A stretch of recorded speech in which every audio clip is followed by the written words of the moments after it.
Hello friends. एक बिहारी सब पे भारी परिवार में यूपीएससी के ऑनेस्ट एंड सक्सेसफुल प्रिपरेशन के लिए जो हमने मैराथन क्लास शुरू की है उसके इकोनॉमिक्स क्लास में मैं आपका वेलकम करता हूं। आइए फ्रेंड्स, अब हम लोग आगे के सफ़र पर चलते हैं।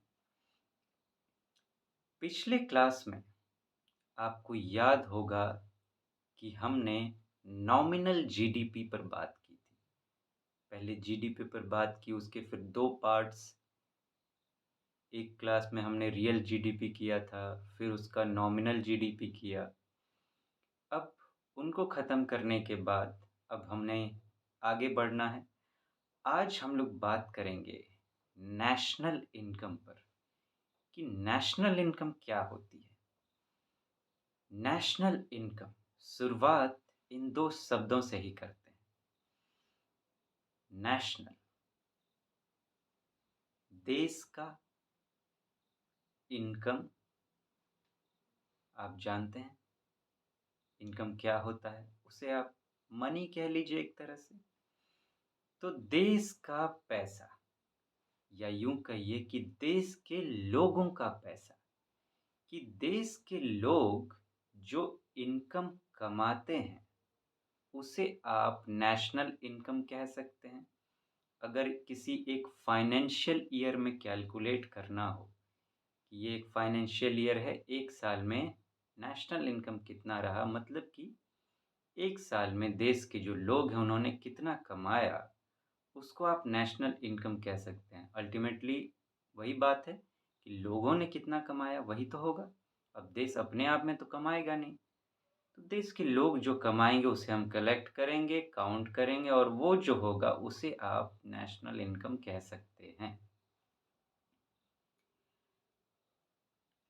एक बात यहाँ पे मैं कहूँगा, अब हो सकता है आपको लगे कि देश जैसे भारत है, भारत अपने डोमेस्टिक बाउंड्रीज़ में, कि भारत का जो अपना बाउंड्री बना हुआ है, जहाँ तक फैला हुआ है भारत का क्षेत्र ज्योग्राफी के पॉइंट ऑफ व्यू से, उसमें जो भी इनकम जनरेट होगा उसे कह सकते हैं इंडिया का इनकम, नेशनल इनकम। ऐसा हो सकता है आपके दिमाग में आ रहा हो। अब यहाँ मैं आपसे कुछ बातें करना चाहूँगा। मान लेते हैं कि यहाँ पर थोड़ा स्पेस है, हम इसको ट्राई करते हैं लिख करने का। ये मान लेते हैं कि हमारा भारत देश है, इसमें बहुत सारे लोग रहते हैं। मान लेते हैं कि 100 लोग रहते हैं, मानने के लिए मान लेते हैं समझने के लिए। वैसे तो हम सबको बीट कर चुके हैं पॉपुलेशन में, चाइना भी अब पीछे हो गया है। तो मान लेते हैं कि 100 लोग रहते हैं। अब मेरा एक सवाल है आपसे कि मान लेते हैं इस 100 में से 5 लोग निकल के बाहर चले गए दूसरे देश में कमाने के लिए। तो ये जो बाहर जाके कमाएंगे, क्या इसे नेशनल इनकम कहेंगे? नेशनल इनकम में इनको काउंट किया जाएगा या नहीं किया जाएगा? एक और दूसरा सवाल यहीं पे है मेरा कि मान लेते हैं कि बाहर से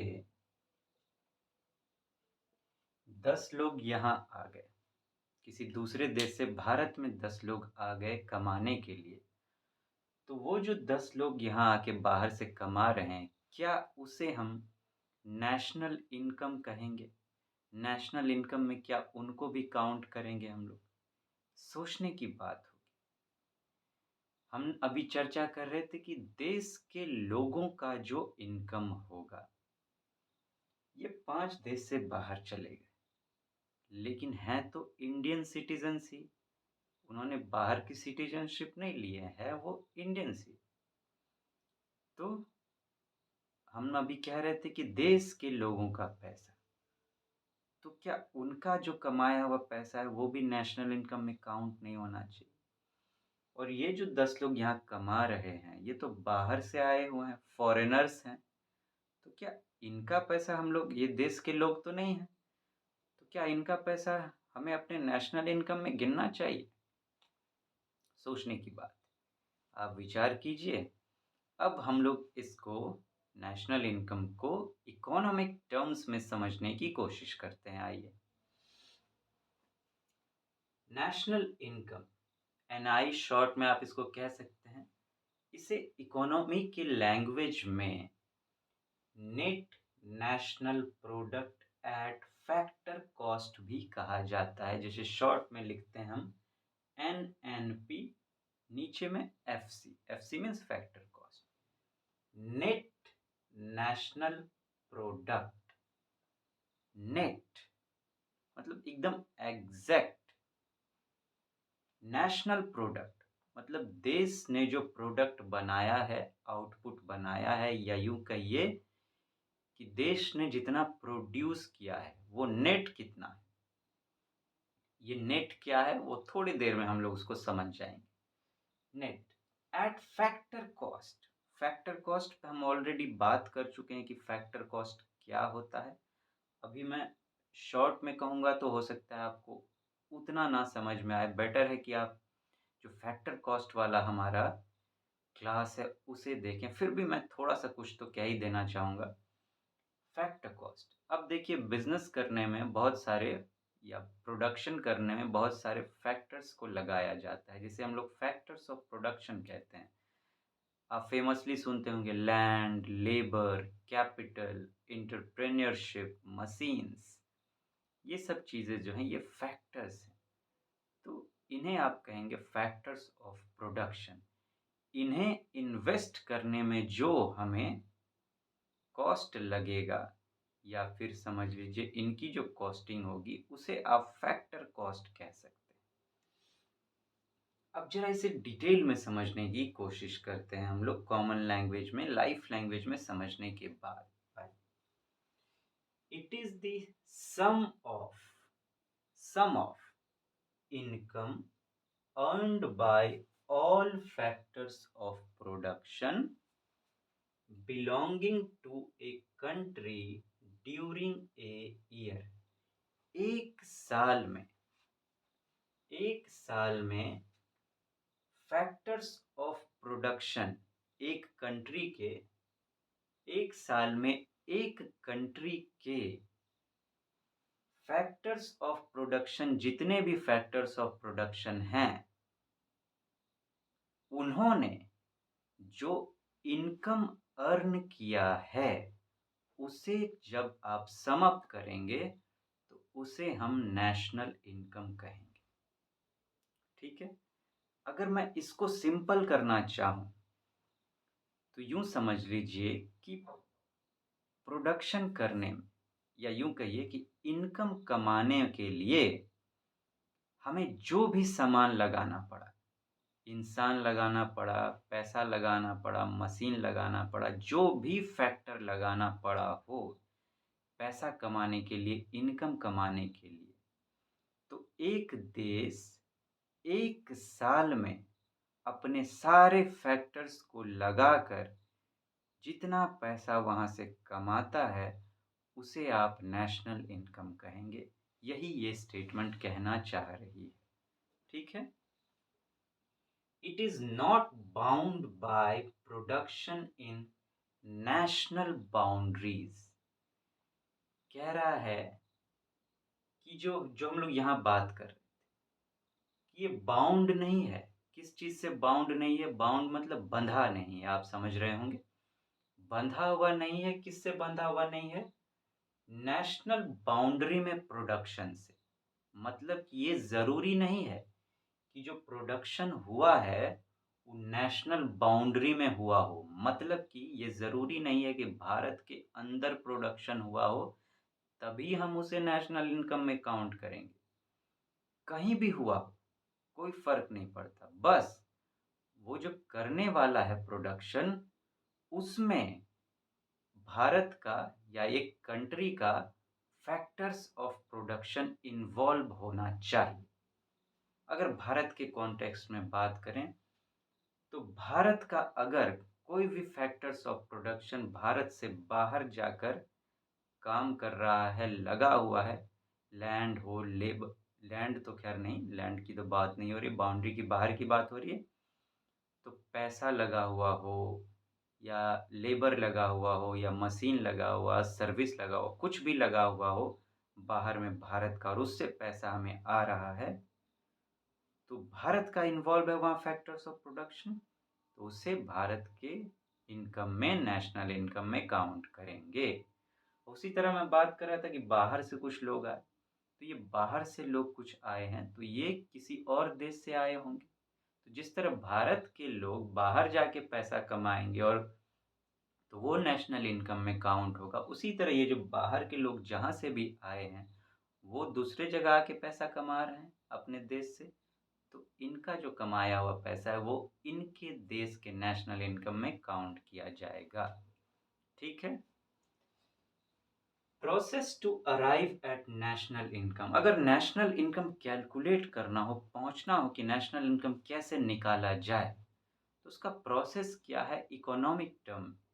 ये तो हमने कह दिया कि फैक्टर कॉस्ट है, उसको काउंट कर लिया जाए इनकम उनका तो पहुंच जाएंगे। ये तो एक सिंपल लैंग्वेज है कि हाँ डायरेक्ट हम कंक्लूजन पर आ रहे हैं, लेकिन वो प्रोसेस क्या है, कैसे कैसे हम वहां तक पहुंचते हैं, उसे समझने की कोशिश करते हैं। आइए, सबसे पहले आपको क्या निकालना पड़ेगा? सबसे पहले आपको निकालना है ग्रॉस नेशनल प्रोडक्ट, जिसे शॉर्ट में आप कहेंगे जीएनपी, ग्रॉस नेशनल प्रोडक्ट। यहाँ पे हम क्या बात कर रहे थे? नेट। नेट होता है एग्जैक्ट, ग्रॉस क्या होता है? ग्रॉस होता है टोटल। टोटल कितना?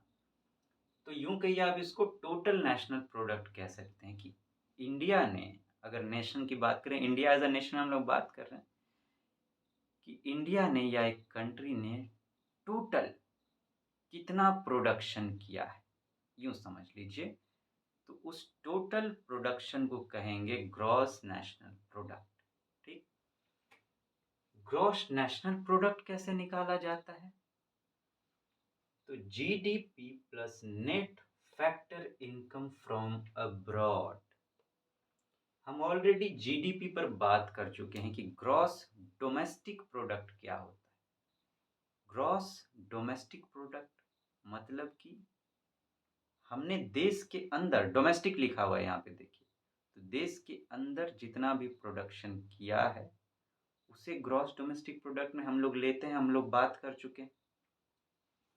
और क्या कह रहा है? Net plus net factor income from abroad. अभी हम लोग बात कर रहे थे इसमें और इसमें कि बाहर जाके भी जो लोग कमाते हैं, हमारे फैक्टर्स ऑफ प्रोडक्शन, मतलब हमारा जो फैक्टर्स ऑफ प्रोडक्शन बाहर लगा हुआ है वहां से जो इनकम आ रहा है उसे भी हमें इन्वॉल्व करना है नेशनल इनकम में। तो डोमेस्टिक तो हो गया, तो बाहर से जो कमाई हो रहा है तो कहाँ? अब्रॉड से ही, उसी को कहते हैं अब्रॉड। तो वहां से जो हमारा फैक्टर इनकम आ रहा है नेट, उसे इन्वॉल्व कर देंगे, तो दोनों मिलके domestic plus factor income from outside, दोनों मिलके हो जाएगा हमारा नेशनल इनकम। तो वो, अब फिर ये ग्रॉस हम लोग पहुंचे, अब हमें निकालना क्या है? नेट पे पहुंचना है। तो ग्रॉस से नेट पे कैसे पहुंचा जाता है? ग्रॉस नेशनल प्रोडक्ट से नेट नेशनल प्रोडक्ट कैसे निकालेंगे? ग्रॉस में से अगर नेट को निकालना हो तो आपको डिप्रिशिएशन को घटाना पड़ता है। डेप्रिशिएशन क्या है कि मान लीजिए आपने एक मशीन लगाई, तो जब शुरुआत में मशीन आपने लगाई थी तो वो एक दिन में 100 सामान बना के तैयार कर देती थी, 100 प्रोडक्ट तैयार कर देती थी। अब उसका हालत हो गया है कुछ टाइम के बाद, या यूं कहें 1 साल के बाद, कि अब वो एक दिन में 100 नहीं बना पाती, 99 ही बना पाती है, तो एक का क्षमता घट गया उसमें। तो यही जो एक प्रोडक्शन करने का जो क्षमता उसका थोड़ा सा घट गया है, इसी को कहते हैं डेप्रिशिएशन। किसी भी चीज में डेप्रिशिएशन मतलब जो उसका क्षमता है उसमें कुछ कमी आ जाना।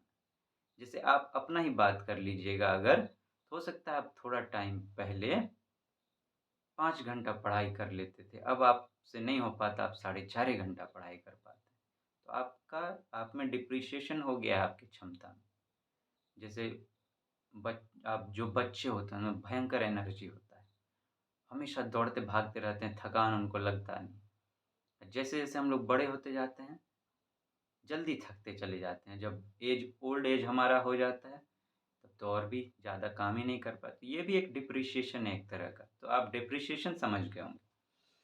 तो डेप्रिसिएशन अगर निकाल दें ग्रॉस नेशनल प्रोडक्ट में से, तो हमको मिल जाएगा नेट नेशनल प्रोडक्ट। लेकिन ये जो मिलेगा हमको, ये होगा एट मार्केट प्राइस, जिसे एमपी कहा जाता है, मार्केट प्राइस। और हमें निकालना क्या है? Net national product at factor cost, FC निकालना है हम लोग। तो एफसी तक कैसे पहुंचेंगे? अब बात आता है net national product at factor cost और एनएनपी एट एफसी। इसके लिए हमें करना होगा कि ये जो हमारा एमपी पे आया है, एनएनपी एट एमपी, ये एमपी पे आया मार्केट प्राइस पे, इसमें से हमें नेट इनडायरेक्ट टैक्स को घटाना होगा। नेट इनडायरेक्ट टैक्स को क्यों घटाना होगा? क्योंकि मान लीजिए आपने इनकम कमाया, उसमें से आपको टैक्स भी तो गवर्नमेंट को देना पड़ता है। तो टैक्स आपका इनकम तो नहीं है, वो तो आपसे दूर चला गया। तो जो आपके पास बचा वही ना आपका इनकम है। तो हम लोग टैक्स को हटा देते हैं, इनडायरेक्ट टैक्स को हटा देते हैं। कि किसको? Net indirect tax. अब नेट इनडायरेक्ट टैक्स तक कैसे पहुंचा जाए भाई? तो इनडायरेक्ट टैक्स जो आपको लगता है, उसमें से अगर आप सब्सिडी को हटा देते हैं, सब्सिडी क्या होता है? एक तरह का सपोर्ट होता है। मतलब मान लीजिए आपको 100 रुपया, गवर्नमेंट कहती है कि आपको 100 रुपया टैक्स देना पड़ेगा, इनडायरेक्ट टैक्स। अब उसमें हम आपको 5 रुपया सब्सिडी देंगे। सब्सिडी मतलब 5 रुपया आपको कम देना पड़ेगा, 5 रुपया का सपोर्ट हम देंगे। तो वही जो सब्सिडी आपको मिलेगा उसको हटा दीजिए, तो वो आपका हो जाएगा नेट इनडायरेक्ट टैक्स। और नेट इनडायरेक्ट टैक्स को जब आप net national product at market price में से घटा देंगे, तो आप पहुंच जाएंगे net national product at factor cost और एनआई नेशनल इनकम और एनएनपी एट एफसी, जो यहाँ हम लोग बात कर रहे थे। इस प्रोसेस के तहत आप यहाँ तक पहुंचेंगे। इसको समझना इसीलिए जरूरी था कि नेशनल इनकम तक पहुंचा कैसे जाए, क्योंकि स्टेप बाय स्टेप जब आप चीज़ों को समझेंगे ना, तो फिर जो क्वेश्चंस एग्जाम में आते हैं वो आपको फंसा नहीं पाएंगे। इसीलिए मैंने इतने डिटेल में बातें की। तो फ्रेंड्स, आज हमें इस पर बातें करनी थी, फिर हम लोग मिलेंगे। तब तक आप अपना ध्यान रखें। Take very good care of yourself. See you soon. Have a nice day.